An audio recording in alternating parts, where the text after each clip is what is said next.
I live in an empathy of opposites with everyone. There are two kinds of people in the world. The other kind is not me. Everyone lives in that empathy of opposites with everyone, but I'm substantially more aware of it than other people, I think, because I'm so much more opposite than everyone. But even as I am theoretically, conceptually aware of my oppositeness to everyone else, nevertheless, I continuously forget it. So, first, I continuously forget that other people don't see the world the way that I do. And I simultaneously forget that I don't see the world the way they do. And consequently, I am nearly always being slapped in the head with a cold, wet fish as I am reminded that I am in an empathy of opposites with everyone. Leads me to an enormous number of topics that I could, might, perhaps someday will discuss, but I don't feel like discussing today. Yesterday was my wedding anniversary. Yesterday was Independence Day, July the 4th, 2015. And it was the anniversary of my wedding.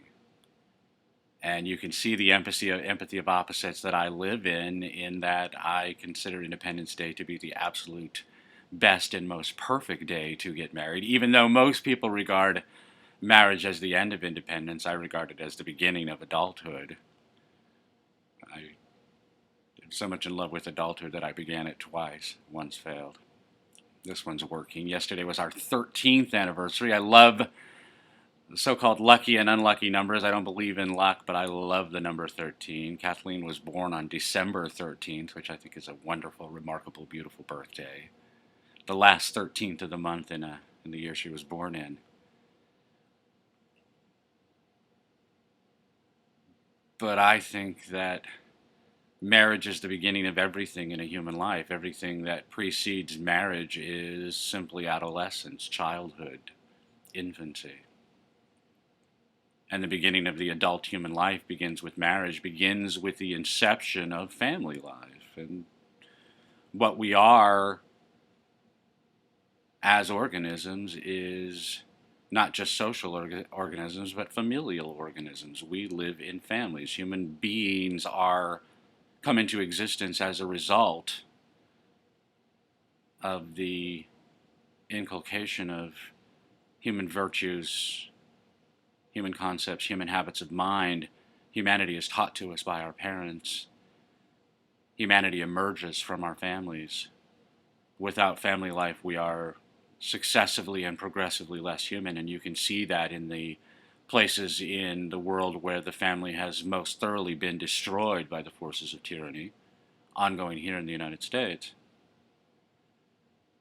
But to my mind, marriage is the path to liberation from that sort of chaos and tyranny, because it is the means by which two adults can better provide for their own security, and the means by which those two adults can provide for the environment and the security of their children, raise those children to be self-responsible adults, thus to repeat the cycle.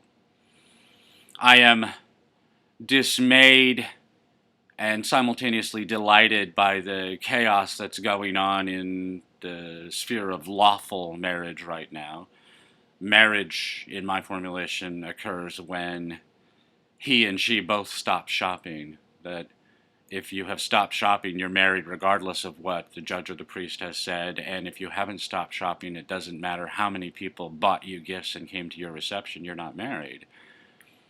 Lawful marriage is a completely different topic. That's what the judge or the priest says in the company of the county clerk who signs the license. That's as much marriage as having a shooting license is killing a bird. Not the same thing at all. But that inception of family life is what makes us most human, and it's what results in the cultivation of new humanity. This is essential to human life. It is ineradicable, it is inescapable, and the future of humanity will depend on people who respond accordingly. It is possible for human beings to act to the frustration of their own interests. This is a unique property of human beings. No other organism is capable of consciously choosing to frustrate its own interests, but it really doesn't matter what individual people do in frustration of human nature, only the people who successfully reproduce will be represented in the future in the form of their children and grandchildren. So I saw a note from a friend this week wondering how he could organize a straight pride parade. And he was just joking, and it doesn't really matter. To have a straight pride parade is simultaneously to become pathetic by insisting that your values aren't worthy until you can command your neighbors to notice them, to celebrate them. And it kind of whitewashes the pathetic nature of every other so-called pride movement, the gay pride movement, but also the Black History Month movement and the Ladies Professional Golf Association, etc. The Special Olympics means not the Olympics. Social justice means not justice. Anytime you put an adjective in front of a noun, you are essentially negating that noun. Fast food is not food. It's not fast either. It's not fast and it's not food, but fast food is not food. Social justice is injustice. It is not justice. We know for a fact that it's not justice because it requires injustice. To achieve social justice, so-called social justice, requires actual crimes against innocent people. It is injustice. Special Olympics, 3 cheers for the participants, and that's a good thing. I'm not criticizing the Special Olympics as such, but the Special Olympics is not the Olympics. And to have a straight pride parade would be to imply either that you're not straight or you're not proud. I don't know which. But if you were actually interested in discovering the places where straight pride really matters, where having been a lifelong monogamous heterosexual marriage partner really matters, the parade you're looking for is at the hospice. Grandma or grandpa is dying, and the other spouse is there, and the 3 children are there, and the 6 grandchildren are there, and the 2 great-grandchildren are there. All the spouses of all these children, grandchildren, all the nieces, nephews, cousins. Grandma and grandpa may not have too many relatives of their own generation still around. They might already have shuffled off this mortal coil, but everybody who came after them is there. And that is the Straight Pride Parade. And as much as I'm glad for homosexual Americans that they have the right to form lawfully licensed families, I hope they're families, the real test of those families won't come until grandpa or grandpa or grandma or grandma are in the hospice and dying. And then where is the family?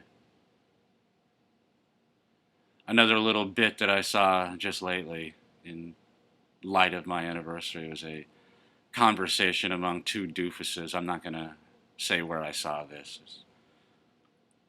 One of the doofuses is a professional disdainer of other people's opinions. He is so indifferent to other people's opinions that he can't stop talking about how indifferent he is, that his expressions of contempt, derision, and indifference for other people's arguments with him is all but continuous, and that's how you can tell how indifferent he is how much time and effort he devotes to the expressions of his indifference. This man is pathetic. His interlocutor was likewise pathetic, but not in the same way. And the discussion they were having was an agreement. They were essentially in agreement that married sex is necessarily worse than unmarried sex. I found this just amazing. I mean, this is an example of what I mean about the empathy of opposites. I could not even comprehend how anybody could arrive at this conclusion on the basis of sound, rational, existential evidence. To the contrary, unmarried sex is pathetic, is horrible, is really, really bad, is necessarily bad simply because you don't know each other. I don't really care how good you are. You're never going to be good with a stranger because there's too much that you don't know. And in contrast, if you are deeply in love with your spouse, if you are not shopping, if you are truly married and you are truly dedicated to your marriage and you're really putting in the time and effort to get good at making love, married lovemaking is incomparable. There is nothing like it. There is no way that any other kind of sexual activity could be as good. And the reason is because the other sexual activity is just sexual activity. It is just so much masturbation with warm meat. That storgic love makes romantic love unbelievably satisfying. Romantic love is obviously much more satisfying than pure ludic love, love for play, masturbation with warm, wet meat. Romantic love is necessarily clearly better than that, and storgic love on top of romantic love is incomparable. It is a love that can't be compared and really can't even be spoken about until you've experienced it.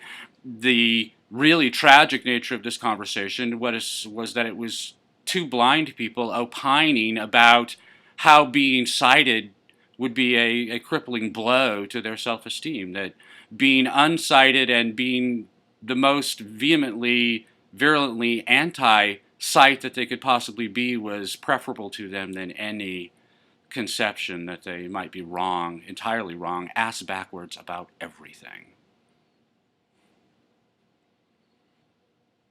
I want you to turn around.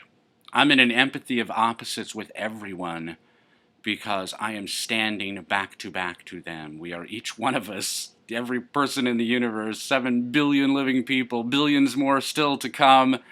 I am standing back to back with each one of them, and we are seeing the same universe, and neither of us is seeing the same thing. And if all you can see, you look out at the world, all you can see is causes for despair, all you can see is ruin and catastrophe, all you can see is a dump. There's garbage, festering garbage everywhere you look.